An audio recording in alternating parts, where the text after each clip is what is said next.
ഇന്ന് നമുക്ക് വളരെ സിമ്പിളായിട്ടും നല്ല കറുമുറനെ കഴിക്കാൻ പറ്റിയ ഒരു ഐറ്റം ഉണ്ടാക്കിയാലോ. ഇതെന്താണെന്ന് ഐറ്റം എന്നല്ലേ, ഇപ്പം കാലാവസ്ഥക്കനുസരിച്ച് ഉണ്ടാവുന്ന ഒരു ഐറ്റം തന്നെയാണ് കേട്ടോ ചക്ക. നല്ല ഇടിച്ചക്ക വെച്ചിട്ട് ഒരു അടിപൊളി ഐറ്റം തന്നെ ഉണ്ടാക്കാം. അത് നല്ല ഇടിച്ചക്ക കിട്ടിയെങ്കിൽ ഇതിൻ്റെ തൊലിയൊക്കെ ഒന്ന് കളഞ്ഞതിന് ശേഷം നമുക്ക് ഇതുപോലെ തന്നെ മുറിച്ചെടുക്കാം. എന്നിട്ട് ഇത് നമുക്ക് ആദ്യം ഒന്ന് ആവി കയറ്റിയെടുക്കണം. ഒന്ന് പകുതി വേവാവുന്ന വരെ ആവി കയറ്റിയെടുത്താലുണ്ടല്ലോ പെട്ടെന്ന് നമുക്ക് വറുത്തെടുക്കുകയും ചെയ്യാം. അതുപോലെ തന്നെ നല്ല ടേസ്റ്റ് ചെയ്യിക്കാറ്.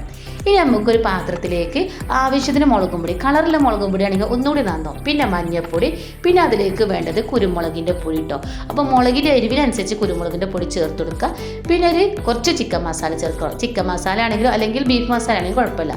പിന്നെ 2 സ്പൂൺ മൈദ, 1 സ്പൂൺ അരിപ്പൊടി, പിന്നെ ഇഞ്ചിയും വെളുത്തുള്ളി ചതച്ചതും ചേർത്ത് കൊടുക്കുക. പാകത്തിന് ഉപ്പും ചേർത്ത് കൊടുത്തതിന് ശേഷം നമുക്ക് കുറച്ച് വെള്ളം ഒഴിച്ചതിന് ശേഷം നല്ല പോലെ ഒന്ന് മിക്സ് ചെയ്തെടുക്കാം. കുറച്ച് ലൂസിൽ വേണം നമുക്ക് മിക്സ് ചെയ്തെടുക്കാൻ. ഇതുപോലെ തന്നെ കേട്ടോ. അപ്പോൾ നമ്മൾ ഇടിച്ചൊക്കെ ആവി കയറ്റിയെടുത്തിക്കണേ. നമ്മൾ കൈയോട് ഇങ്ങനെ പൊടിക്കുമ്പോൾ ഇങ്ങനെ പൊടിഞ്ഞു പോണ രൂപത്തിലാവണം കേട്ടോ. ഇനി നമുക്ക് ചൂടൊടുക്കുക തന്നെ ഈ മസാലയിലേക്ക് ഇതൊന്ന് ഇട്ട് കൊടുക്കുക. ഇനി നല്ല പോലെ ഒന്ന് മിക്സ് ചെയ്ത് കൊടുക്കണം. എല്ലായിടത്തും ഒന്ന് ആവണ രീതിയിൽ നല്ലോണം ഒന്ന് മിക്സ് ചെയ്ത് കൊടുക്കണം കേട്ടോ.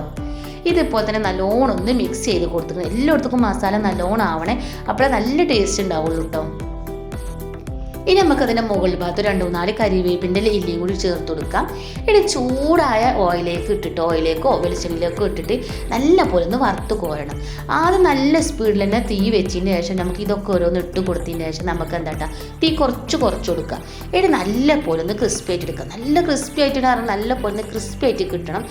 നല്ല ടേസ്റ്റും ഉണ്ടാവുള്ളൂ, അതേപോലെ തന്നെ കാണാനും നല്ല ഭംഗി ഉണ്ടാവുള്ളൂ കേട്ടോ. ഇപ്പം നല്ല പോലെ ഒന്ന് ക്രിസ്പി ആയി കിട്ടിക്കണേ. ഇനി നമുക്കൊന്ന് കോരിയിട്ട് ഒരു പാത്രത്തിലേക്ക് ഇട്ട് കൊടുക്കാം. അപ്പം നമുക്ക് ഫുള്ളായിട്ട് ഇതുപോലെ തന്നെ ഒന്ന് ചെയ്തെടുക്കാം. കാരണം വെച്ചാൽ ഇത് നല്ല ടേസ്റ്റ് ആയതുകൊണ്ട് തന്നെ ഇത് കഴിയുന്നത് അറിയില്ല കേട്ടോ. ഇപ്പം നമ്മൾ അടിപൊളി ഇടിച്ചക്ക ഫ്രൈ ഇവിടെ റെഡിയാക്കി കേട്ടോ. വളരെ സിമ്പിളാണ് ഉണ്ടാക്കാനും നല്ല ടേസ്റ്റുമാണ്. അപ്പോൾ എല്ലാവരും ഉണ്ടാക്കി നോക്കാം.